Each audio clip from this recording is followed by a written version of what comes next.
ওরা দীর্ঘদিন আমলি করে, আমরা বিএমপি কোণঠাসা হয়ে থাকি। আমরা দুই ভাই, আমাদের লাঠি সোটা কিছু নেই।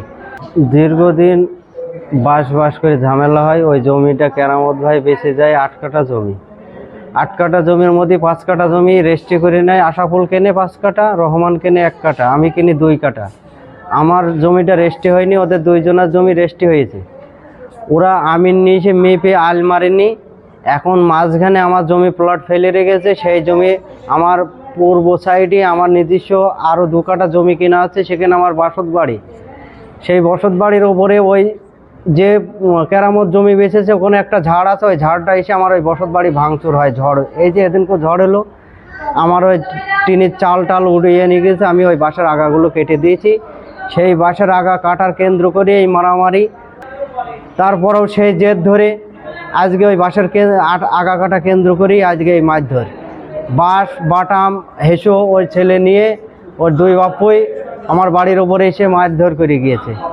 হ্যাঁ, এখন আপনারা গিয়ে দেখতে পারবেন আমার বাড়ির ওপরে যে কীভাবে এখনও বাঁশগুলো মারছে। আশাফুল মারেছে, আশাফুলের ছেলে মনিরুল, রাশেদ, তারপরে ওদিকে সাজামাল ভাই, ওখানে ইনুস ছিল। ইনুস, সাজামাল ভাই একটু ধরে রেখে ওই আমার ছোটো ভাইটাতে ধরে না রাখতো, তাহলে আমার এত দূর মারধর করতে পারতো না ওরা। আমার সাজামাল ভাই আমার ছোটো ভাইটা ধরে রেখেছে।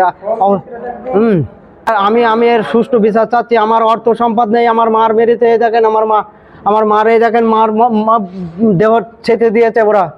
হ্যাঁ, মারধর করে আমার এই অবস্থা করেছে। আমার কোনো টাকা পয়সা নেই, আমি কেস খামারি, আমি কি দিয়ে কী করবো? আমার এই আপনাদের মাধ্যমে আমার এই সুষ্ঠু বিচারটা করে দেবেন আপনারা। ওরা আমলি করে, আমার দুটো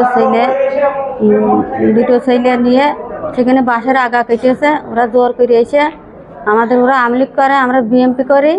আমাদের হচ্ছে জোরপুরা এসে আমাদের এনকোর আগা কাটার দরুন আমাদের এনকোর দুটো ছেলের আমাদের নাটি সোটা কিছুই নেই। আমি ছেলে দুটো নিয়ে রাস্তায় রোডে কাজ করে খেয়ে বেড়াই। আজ বাড়ি এসে আজকে চলে যাবো। আজকে আমার ছেলেদের ধরে আমাকে ধরে মারলে, আমি মা সেখানে দেখেছি আমার আশা করে ঠেঙেছে। এসব দেখার হারলেই এমন ঠেঙেছে আমারও।